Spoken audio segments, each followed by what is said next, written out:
구독과 좋아요 부탁드립니다. 이렇게 하는 거 아닙니까?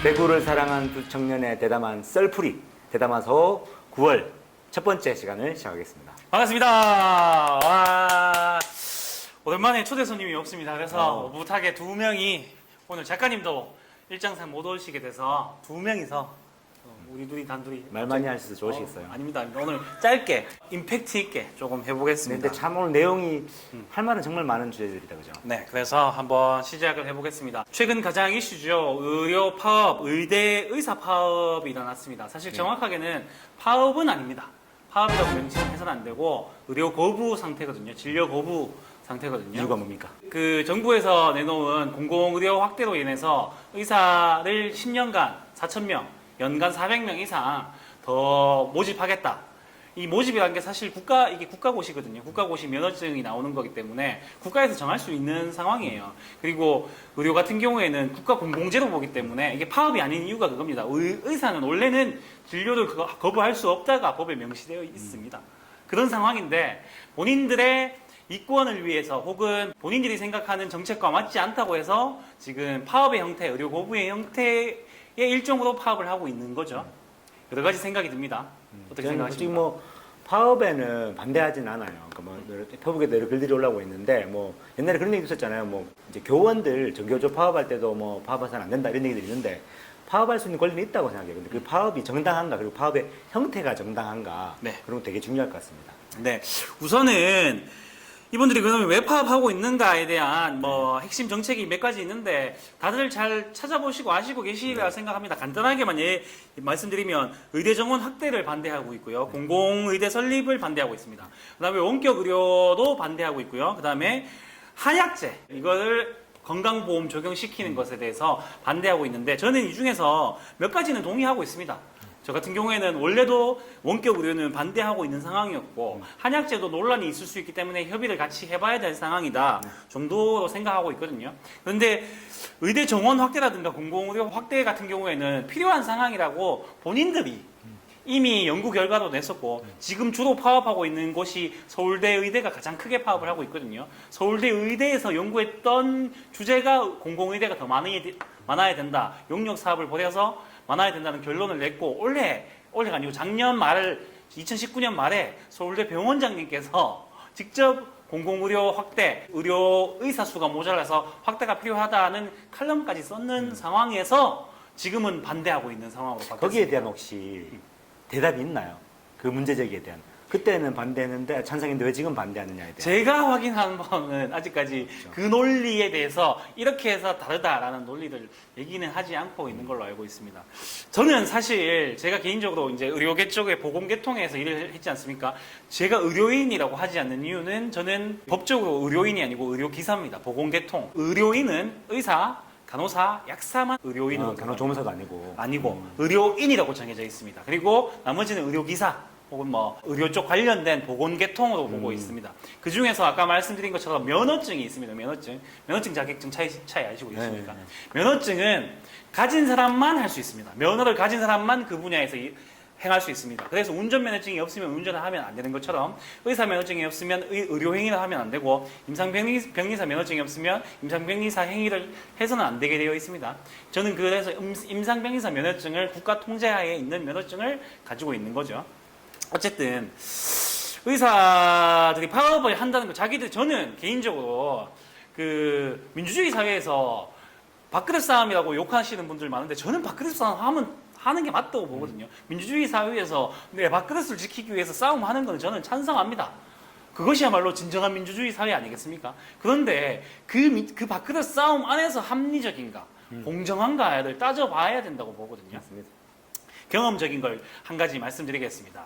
우선은 간호사분들이나 보통 의사가 아닌 보건계열 쪽 사람들은 다 공감하는 것이 보통 파업할 때, 대학병원급 이상이 파업할 때 병원 같은 경우에는 법적으로 남겨야 될 최소한의 숫자를 남기고 파업을 하게 되어 있습니다.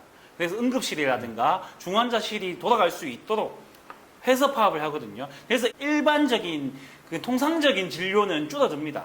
그래서 병원의 이득이 줄어들겠죠. 그런데 위급한 상황인 응급실과 중환자실은 똑같은 인원을 둡니다. 혹은 파업에 동참했던 사람이 파업하거나 파업을 하고 있어도 중간에 들어와서 일을 합니다. 그렇지 않으면 잡혀가요, 바로. 병원에서 파업 법적 준수사항을 지키지 않으면 바로 고소하고요. 바로 잡혀갑니다. 제가 법정 구속되신 분 대신해서 경대병원에 일을 했었거든요. 그러니까 임상병 의사 정도 되는 사람이, 간호사 되는 사람이 파업을 잘못하면요. 법적 구속까지 되는 경우가 많았거든요. 지금까지는. 그때 동안 의사들은 뭐 하셨을까요? 의사들이 고소하는 당사자였어요. 맞아요. 의사들이 병원장이었고 의사들이 사용주였거든요. 그때는 파업하는 거 가지고 환자들 목숨 가지고 너희들 파업하는 거 아니냐, 법정 준수 다 지켜가면서 파업할 때는 그렇게 고소까지 해가면서 막으셨었던 분들이 자기들 밥그릇 챙길 때 밥그릇 챙길 수 있다니까요. 챙기셔도 돼요. 파업할 수 있죠. 근데 그런 법적 준수상 의료진들 지금 뉴스 보셨죠? 그 응급 상황에서 지금 벌써 사망자가 나왔습니다. 그런 상황까지 만들어 가면서까지 이런 의료 진료 거부를 해야 되냐. 첫 번째 의문은 그겁니다. 그리고 두 번째는 제 경험입니다. 뭐 어느 병원이라고 얘기는 하지 않겠습니다. 제가 병원에 있을 때 인턴이 부족했어요. 인턴. 지금 의료를 확충해야 된다는 게 단순히 산간 오지 지역에 혹은 수도권이 아닌 지역의 의사가 모자란 것뿐만 아니라 지금 대학병원 제도 자체에서 인턴이 굉장히 모자랍니다. 전공의도 굉장히 모자라서 엄청 힘들게 생활하신다는 거 다 알고 계실 거예요. 그 드라마만 봐도 인턴들 막 자는 시간 없고 다큐멘터리만 봐도 힘들게 하거든요. 그게 맞습니다. 그래서 인턴을 늘리자 하는 말들이 계속 있었던 것도 본인들도 아시고 계시잖아요. 본인들이 늘리자 하셨잖아요. 그래서 제가 병원에 있을 때 인턴들이 하던 업무 중에서 아침에 그 다들 아시는 당뇨 검사가 있거든요. 쉽게 할 수 있잖아요. 당뇨 검사 찔러서 바로 확인하는 거. 이거를 의료기사에게 시키지 않았어요. 임상병 의사들이 하지 않고 인턴들에게 맡겼었거든요. 왜냐하면 주요 이유는 이거예요. 저희가 할 수 있어요. 저희가 원래는 할 수 있거든요. 검사이기 때문에. 근데 이거는 결과가 바로 나옵니다. 법적으로는 제가 결과가 나왔다 해서 결과를 알려드리거나 할 수 없어요. 임상병 의사가. 간호사가 결과가 나왔다고 해서 알려주거나 하면 안 됩니다.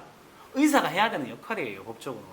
그런데 바쁘니까 이때까지 바빠왔으니까 간호사들이 그런 역할을 해갖고 했어요. 그나마 이 혈당 검사는 인턴 의사들이 했었거든요. 이게 너무 힘든 거예요. 아침에 새벽 6시에 나와서 이 수십 명의, 대학병원 같은 경우에는 수백 명의 혈당 검사를 해야 되니 힘드니 인턴들 안 시키겠다 이렇게 된 거죠.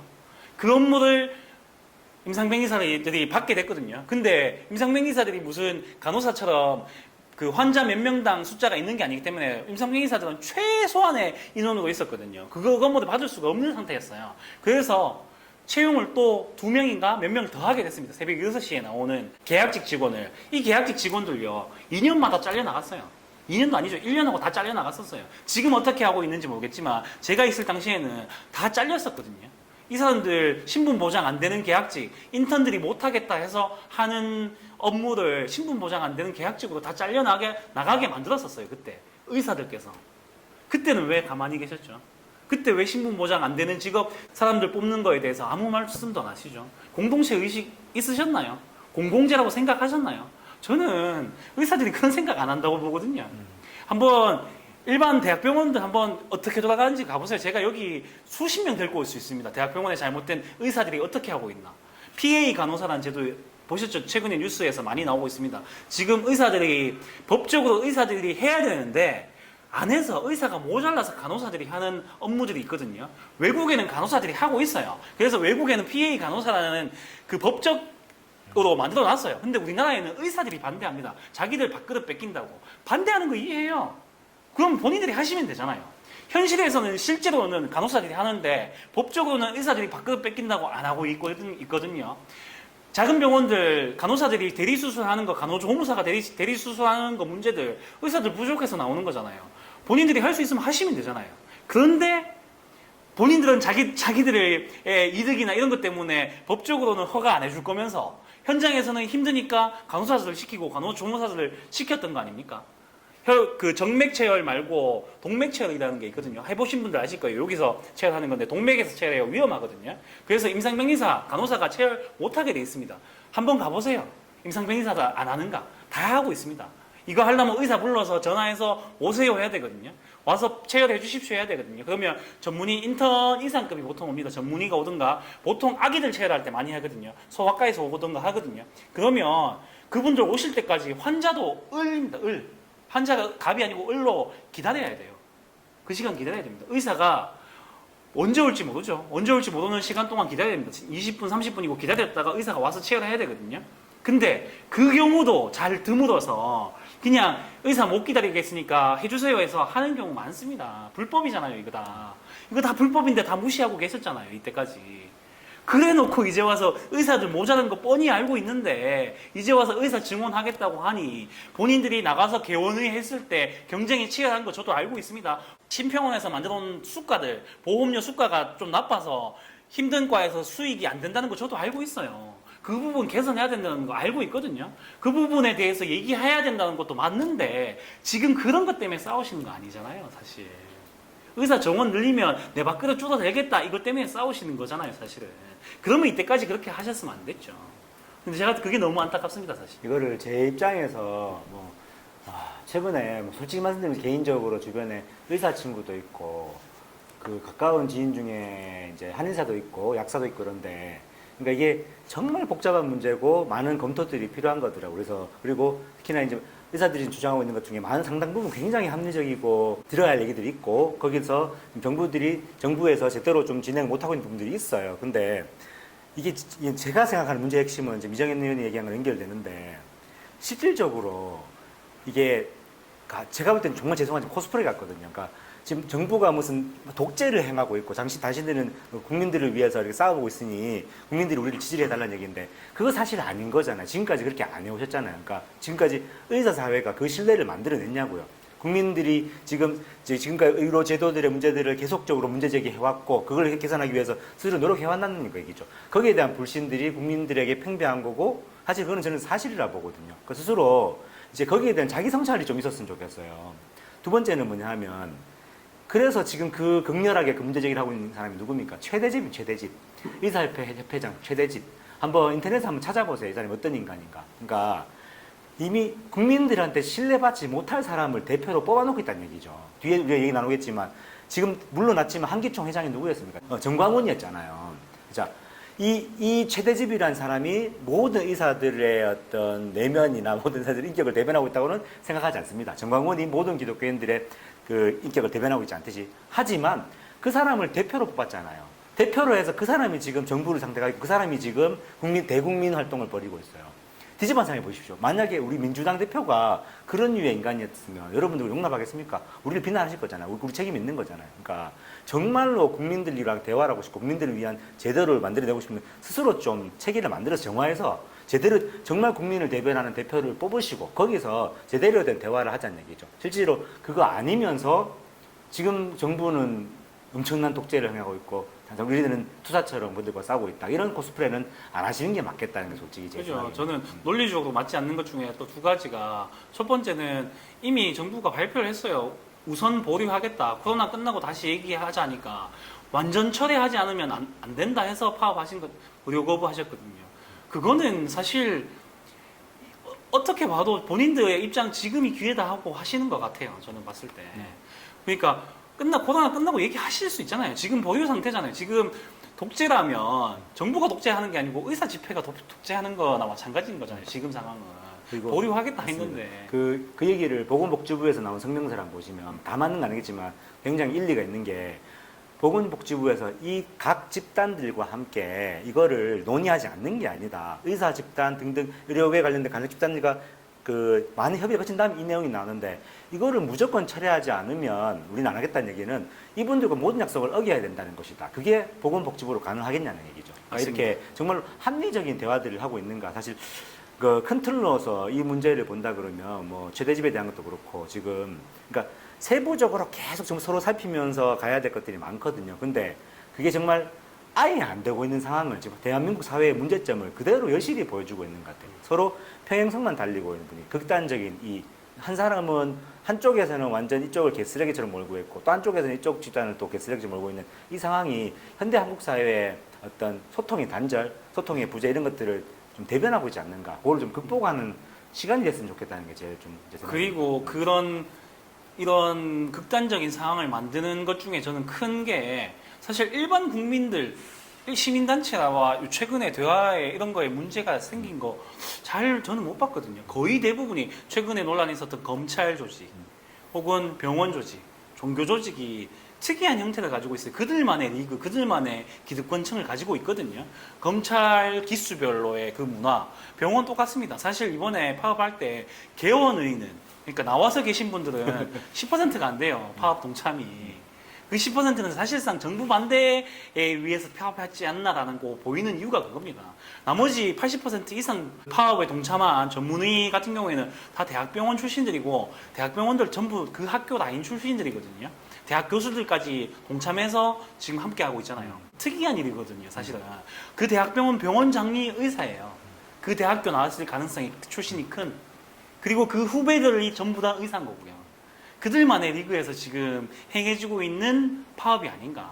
그들만의 리그 안에서 만들어진 투쟁이 아닌가. 저는 그 기득권의 특이한 구조를 없애지 않는 이상 이 평행선 달리는 이 대화가 안 되는 현상은 계속 유지될 수도 있다고 보고 있습니다. 맞습니다. 나가서 서로 이 기회를 통해서 서로가 어떤 대화의 주체가 됐으면 좋겠어요. 사실은 일 터지기 전에 기억나시죠? 우리 이정현 의원의 후배인데 이렇게 별로 사회적인 변혁에 별로 관심 없는 친구예요, 사실. 근데 이 의료 문제만큼은 자기 음상 변호사로서 문제 제기하고 싶을 만큼 너무 문제가 많다는 얘기를 했었거든요. 네. 그거 서로 안 들어주셨다는 얘기잖아요. 뭐 의사들도 그렇고 관심 없었다는 얘기잖아요.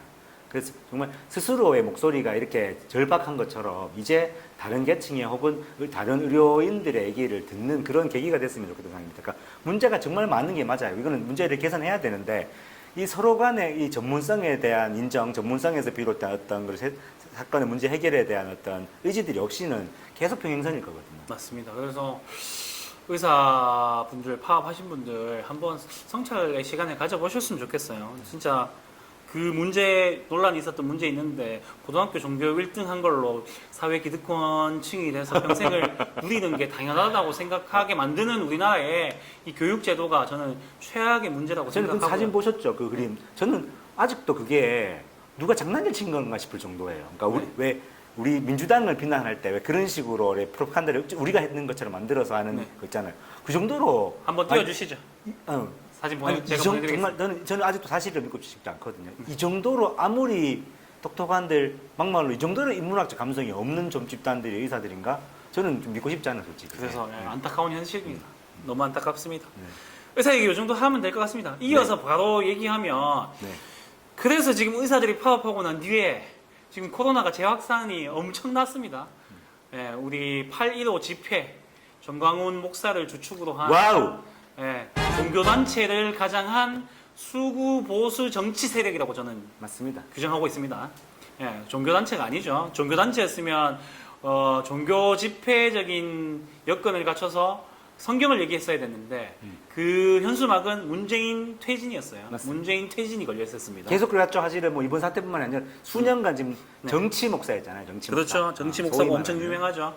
그래서 코로나가 지금 재확산이 됐습니다. 우리는 어떻게 해야 될까? 지금 이 상황에서 사실 걱정이 되고 피해 입으신 분들이 너무 많은데 그 중에서 특히나 자영업자들이 엄청난 피해를 입고 있습니다. 자영업자시잖아요. 그러니까 이게 뭐 고뇌 좀 뒤로 미루고 일단은 이게 좀 재밌는 게 이 사태가 코로나가 저는 정말 이게 이 말씀드리는 게 좀 약간 외람될 수 있겠지만 정말 이 코로나로 인한 이게 우리나라 한국 사회에 있던 어떤 군상들의 모습이 한편으로는 정말 안타깝지만 한편은 굉장히 흥미로워요. 그러니까 무슨 말인가 하면 정말 쌓였던 문제들이 이 코로나 때문에 터질 뿐이라는 얘기죠. 코로나가 이걸 만든 게 아니고 예를 들면 지금 이 종교계의 문제들 계속 있어 왔던 거잖아요. 자, 한편 들어볼게요. 작년이었나? 신천지에서 계속 문자가 왔었어요. 그 메일이 왔었어요. 막 신천지 박해를 받는데 뭐 지금 기독교는 어떤가? 기독교에 대한 비판 내용들이 막 있었거든요. 사실 상당 부분 사실이거든요. 신천지를 누가 낳았냐? 그러니까 굉장히 사이비적인 부분을 많이 가지고 있는데 힘이 많아서 힘이 커서 우리나라의 중앙 교단 중에 하나인 것처럼 인정받는 그런 집단들이 만들어냈다는 거죠. 그 상태가 명실히 보이지 않습니까? 단적인 예로 2월 달에 코로나가 안 심각할 때 막말 그래도 저끼리 모이다가 코로나가 이렇게 터진 거잖아요. 나 대구 남구의 신천지 때문에. 그리고 부끄러워하면서 시시했잖아요. 거기서 나온 젊은이도 많고. 근데 이 사람들은 코로나가 정말 문제가 되는 이 시점에서 8월 15일 날 그 큰 사태 일을 벌였고 정해진 것처럼 이게 코로나가 완전 퍼져버렸어요. 그리고 지금 대구에서 나오는 코로나 확진자들의 상당 부분은 거의 대부분이라도 해도 좋을 양이 거기서 이제 걸리신 분들이에요. 이거는 그러니까 이 스스로 신천지의 문제를 언급하지도 못할 만큼 자기 내부에 문제가 많음을 보여주는 예가 아닌가. 또 한편으로 물론 저는 이분들이 기독교를 대변한다고 절대 생각하지 않거든요. 저도 알고 있는 정말 양심적이고 정말 진짜 진정한 신앙인들을 저도 많이 알고 있어요. 그분들이 정말 눈물겹게 감사하게도 우리 죄송합니다. 우리는 잘못됐습니다. 라는 글로 운동까지 하기 시작하더라고요.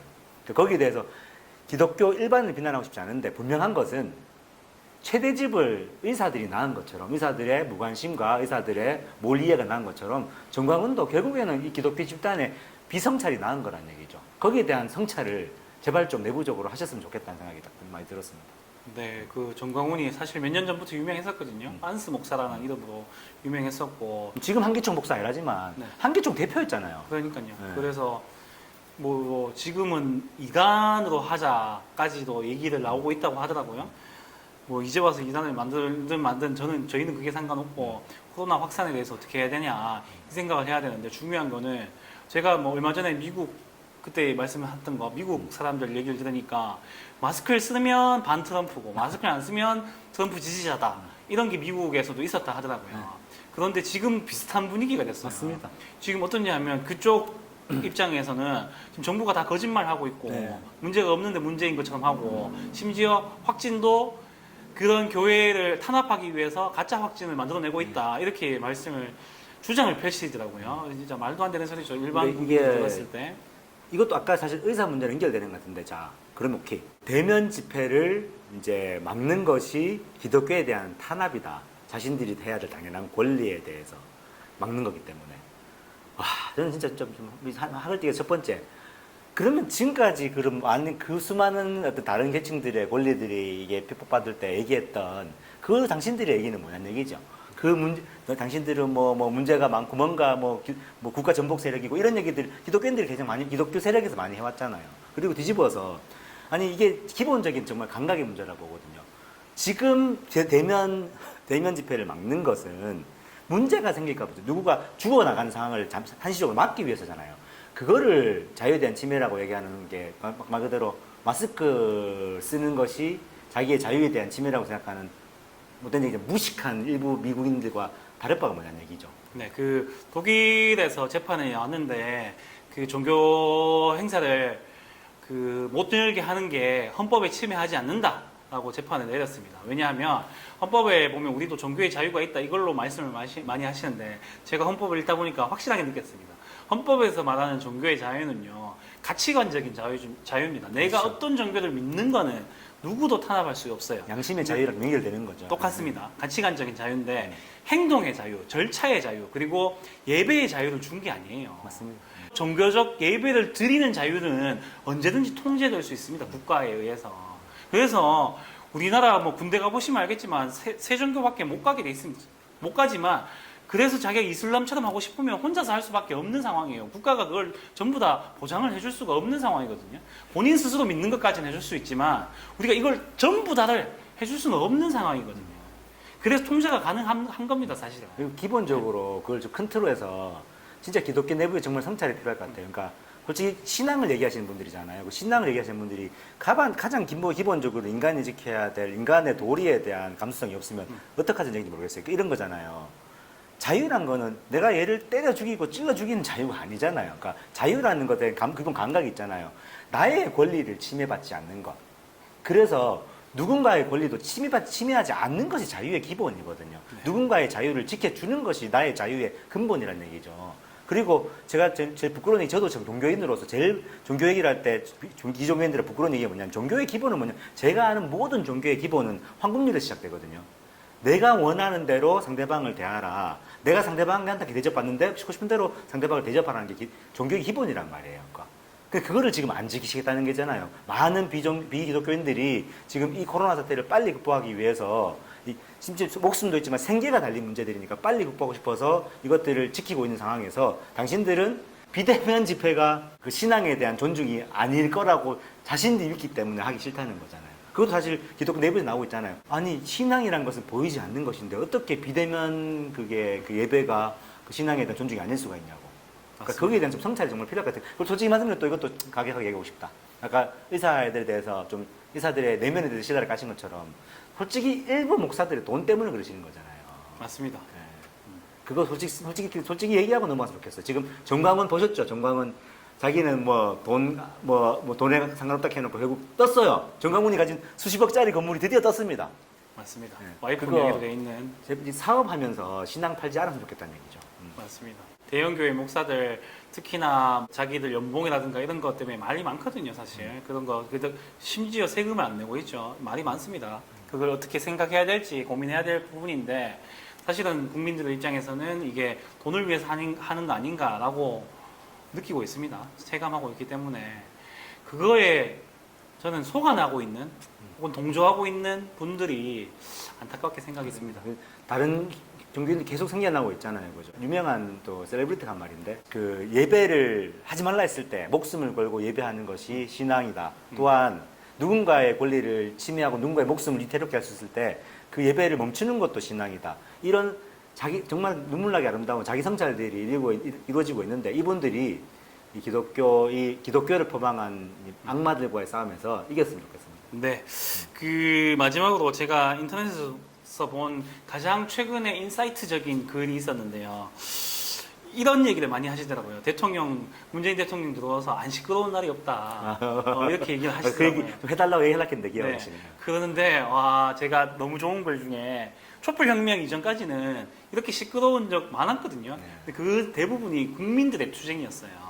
민주화 운동 그리고 촛불혁명까지 이어지는 국민들의 투쟁이었어요. 우리 가장 낮지만 우리 국가의 주권이었던 국민들의 투쟁에서 기억나세요? 2002년 미선이 호순이 사건 때문에 생겼던 네, 광화문 집회. 사건에서 2008년 광우병 때 있었던 광우병 그리고 촛불혁명. 그리고 우리 그 세월호 집회 그죠. 이런 것들이 전부 다 국민들이 만들어낸 집회였습니다. 그런데 최근에 이 투쟁을 하시는 분들을 보면 보세요. 검찰입니다. 첫 번째. 두 번째 의사들 했죠. 세 번째 종교계. 네 번째 되게 특이한 검찰이 했을 때 같이 나왔던 서울대 학생들. 전부 어떻게 서울대 보이세요? 고대 학생들. 네, 서울대 고대 학생들. 조국 사태 때. 네. 이분들 다 어떤 세력입니까? 우리나라 기득권들이 지금 투쟁을 시작했어요. 이게 저는 반증으로 보입니다. 아, 드디어 우리나라가 이 기득권 세력을 헌법에서 사회적 지위 특권층은 없다라고 하는 헌법을 지켜내기 위해서 이 기득권 세력과 싸우는 대통령이 탄생했구나라고 생각합니다. 저는. 그래서 정말 상황을 잘 보셨으면 좋겠어요. 아직까지도 그것들을 대변하는 사람이 소위 말하는 귀족들이 노예 부르듯이 거짓말하고 이 노예들의 삶을 뒤집으려고 하고 있거든요. 오늘도 사실은 페북에 이런 글이 떴더라고요. 제가 좋아하는 친구가 이걸 참 링크를 해서 너무 안타깝던데 잠깐 읽어드릴게요. 어느 신문에서 났을지 한번 짐작해 보십시오. 문재인 대통령이 파업의사인 유감이랬던 문 대통령 코로나 헌신은 간호사 노력이라고 얘기했답니다. 이렇게 편가르기를 했대요.